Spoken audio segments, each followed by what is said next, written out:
Good morning. It's Monday, May 12th. This is the holly stave that I got with all the bumps and everything. Interesting thing was I used the moisture check on it. The handle had like 40%. It was like 14% in the limbs. But my house is very dry and things dry up pretty quickly. And when I brought this outside today, I found out that there's like a knot underneath. I thought it was the end of it. There was a knot underneath that had like a little side crack, and the crack kind of came up to this thickness here. And so I said, well, that's the end of that. But I said, let me take out the disc grinder and I'll take a clamp or two off at a time and like level it out. And that's what I did. I kind of leveled it out and I removed that crack. But something tells me once I heat this up, because this type of wood holly, I understand, is prone to cracking, it may come back. So we'll see how bad it is. We'll see if I could sand it out, leave it, structurally support it with a little A40 before I tiller it. I don't know what's going to happen. The whole thing may crack as I'm heating it up. But what we're doing is we're going to do a little moisture meter test.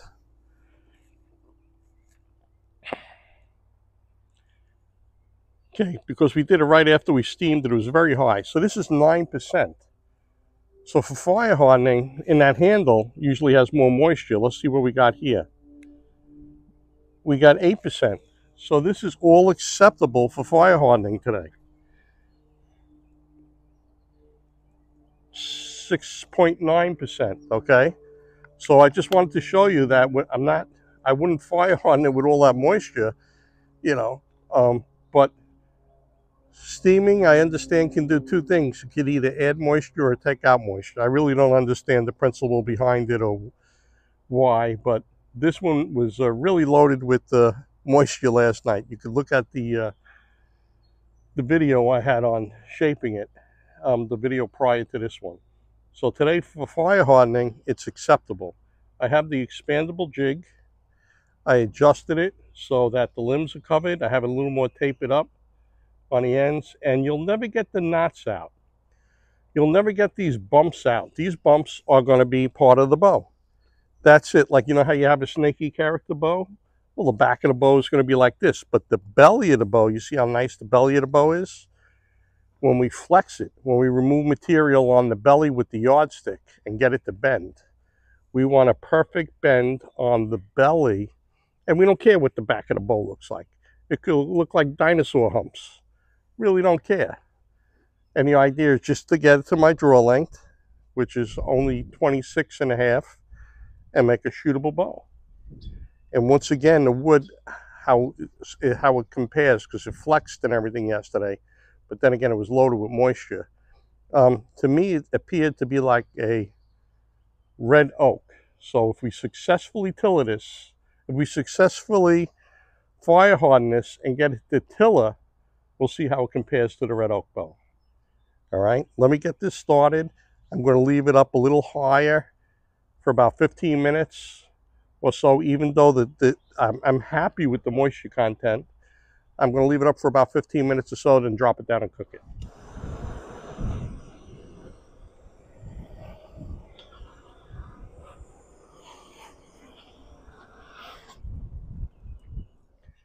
Okay, two important things you need for fire hardening is fireplace gloves and a stick.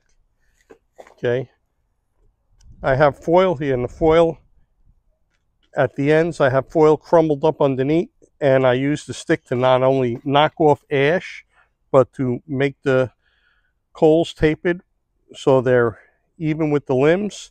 And the real interesting thing is Keith Shannon came up with how to check the heat. Take your palm, put it underneath the limb, and you go 1, 2, 3. At that third count, you don't want to hold it longer. If you go 1, 2, it's too hot. You got to raise it. Or if there's a hot spot, you knock it down with the stick.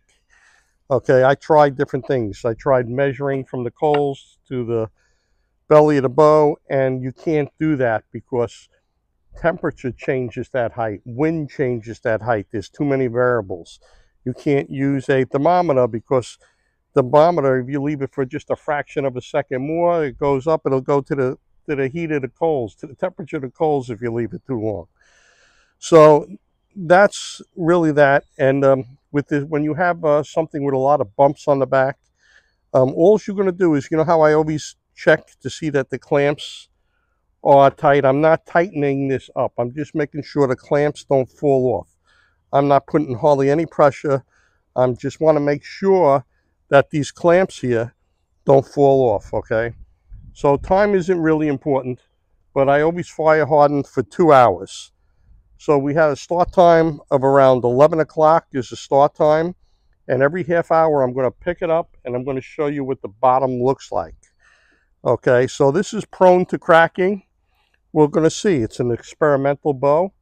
And like I said, when yesterday when it was wet, raw wood, and I was steaming it to conform to the jig, I say it compares to the red oak bow that I made. It was kind of a lighter bow wood. So when this is done, hopefully we'll get it fire hardened and we'll get it tilled. We'll compare it to the red oak bow. So that's it for now. In a half hour, I will pick it up and show you what it looks like. As a rule, the time don't really count. We look for the color. Wood will turn black or brown, but we don't want it scorched. We want it just to get that color. Wood combust at around 300 degrees. Fire hardening takes place at around 240 degrees. And the idea is to cook the wood. So that's it. We're going to bring it, I'll bring it up and we'll show you what it looks like at around 11:30. And even though time isn't important, I cook most of the woods for 2 hours to ensure that the hardening went through the limbs. You know, one more thing to watch out for. So when you first put it on, the coals may be smoking. Some of them are catching, and that's okay. But you want to make sure that the wood does not smoke. If the wood starts smoking, you got to raise it up. I keep a spray bottle on the side. I only use the spray bottle twice. Usually just raising it up is enough. But if you see it smoking, you can hit it with a little water and leave it higher. And after about 5 minutes, put it back and recook it. Okay, just wanted to touch on those little things with you, show you what it looks like in a half hour. It's not quite the half hour yet, but I figured this would be good to show you. I knocked off ash and I added more coals. And you got a lot of smoke. And you have to, while it's catching, just make sure that the wood itself is not smoking. You got to make sure that it's just the coals smoking. So that's all. Just wanted to show you that. And as coals catch, you have to really pay attention. As they catch, you'll get hotter and hotter and hotter, and you'll have to raise it and raise it and raise it. Okay, we're at that half hour mark. Once again, it's when you have the back of the bow, the part that's away from you, has a lot of character, bumps and all. You just want to make sure the clamps don't fall off. You just want to snug them up. The idea isn't to compress the wood together. It's to make sure that it don't fall off. They're snug. It's kind of keeping the way you have it set. So we're going to raise it up now, and then I'll show you what the belly, the part that faces your belly, looks like. See how the cook is going at a half hour mark. Starting from the riser going to the right, there's hardly any color, okay? So far this wood is cooking very slowly. It'll probably be more than 2 hours. From the riser going to the left, okay? Hardly any color. Okay, after we checked it, while it was still up in the air, I took the stick, knocked some more ash off. If I needed a couple of coals, I put on about 5-6 coals, and we put it back down and we checked the heat again.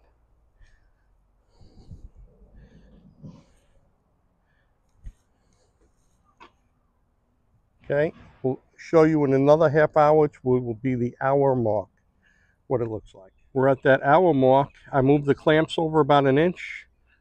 As we're starting to go down, we're starting to get color now. Now we're getting the color all the way down to the end, to the tip. From the riser, we're going to the left now. Going down, we got color to fade out. We got color going down to the tips. Finally getting that nice color. So at this hour mark, like I said, we're constantly checking the clamps, make sure they don't fall off. But I moved them over just so we can get a little coloring where the clamps have been covered. I believe the fire hardening goes all around the clamps anyway, but it's just a little more aesthetically pleasing. I take that stick and I vigorously at that hour point knock around the ash, and I put coals on. And I went through a lot of coals. I went through almost the whole bag of coals. I don't know what the deal is with it. It just seems like I'm using a little more coals today. I put a few more coals where it was necessary. I'm going to lower it, get the heat right, and I'll show you in an hour and a half. So this is a fairly thick stave, and again, I'm not expecting a high pound bow. So with that knot, with a little bit of checks or little cracking in there, I believe I'll be able, after it's fire hardened, to, before I tiller it, to take it and remove it by sanding some of this. So we'll see when it's all done. I may put horn tips on just because it's going to rain for 4 days, and I'll probably be bored out of my mind as long as that crack looks okay. And then the first nice chance we get, I'll try and tiller it. I'm thinking positive here. Got to have a positive outlook. And if it breaks, it breaks. It's an experimental bow. That's what's fun about this hobby. You know, you could take the white woods, woods that people haven't used or you really haven't seen videos on, and you can try and make a bow out of it. Works, works. It don't, it don't. See you at the hour and a half mark. We're at that hour and a half mark, and I'm going to pick it up and show you what it looks like. Once again, while it's up, I'm going to really vigorously knock these coals around, and we'll see if that last half hour will do it, or we have to go a little longer. Okay, here we are from the riser going out. We got a little color in the fade out. Going down to the end, we got color. Not a lot of color, but we got color. From the riser going to the left, we got color in the fade out. Going down to the end, we got color. Since there's hardly any coals underneath the riser, what I do when I get the stick, when I want to vigorously knock the ash off, I kind of knock it this way into that space so I can get the coals from underneath turned up. Then once I get to the end, and you have to spray the stick once in a while with that spray bottle because it'll catch on fire, which is okay. And then once you get down to the end, then you can start bringing the coals back and clearing out the riser section. Then you do the same over here. You start raking, mixing up the coals good, bring them into that space where there's no coals, you know, while this is up in the air. And getting all the ash off of the coals. And then work your way back down again with them. And then check the heat.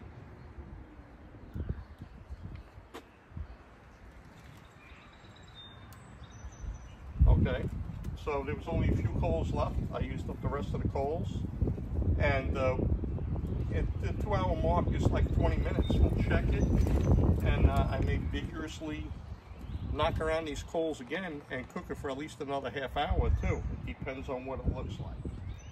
All right, but now it's very hot. I checked the temperature, it's good. And we'll see what happens. We'll see what it looks like in 20 minutes. We're at that 2 hour mark. I'm going to raise it, show you what it looks like, knock the ash around, and we're going to let that ash burn out. We're going to let it go for another half hour. Okay, we're starting at the riser, going down to the right. We got color going down, little color in the tip. From the riser going to the left, we've got some color going down, little color in the tip. Like I had mentioned earlier, time really isn't that important. I knocked the ash around vigorously again after the 2 hour mark, and we're going to let that cook for another half hour, and then it'll be done. We'll put it on the table, and I'll show you what it looks like. My holly bow blank is cooked. I let this cook a little longer than I normally do because I wanted a little more color. Still could use a little more color. I didn't want to go any further. So this has been for 2.5 hours. As soon as the clamps are cool, I'll take it off and I'll show you what it looks like, and I'll show you that crack that developed that I think I'll be able to sand out, fix, or work around. We have the clamps removed, and there's a tiny bit of springback on the ends. And for a wonky bow, that's kind of that's okay. Let me show you the fire hardening. tips really didn't get a lot of color, but we got color in the fade outs, color in the fade outs. And now let me show you that little crack that developed. Here's a knot. See the swirl, the knot, see the hump, okay? See the little bit of crack going here? All right, I'm gonna sand this eventually, and we'll see how much of this goes down and if I'll be able to fill it or not. And you can see it's still rough cut. I really didn't sand the edges, so I got a little room to play, okay? And let me show you the knots and bumps. Okay, this is the first time I'm doing holly. I've read recently that people have made bows out of holly, but you know, I'd like to make a video where you could actually see me shoot it. You know, see what it looks like and watch me shoot it. All right, and see, I could talk about the performance and what I think of it when it's done. All right, so that's the end of this video. This is, for me, wood that is experimental. It's holly, American holly. And I just want you to realize that if you go to Shannon Outdoors and buy his fire hardening video, it'll allow you to take different woods that will grow. And this thing, you know, was in the woods 4 days ago, trimmed up, bow blank, fire hardened. I had to steam it to get it straight, but fire hardened, and in a few days we're going to tiller it.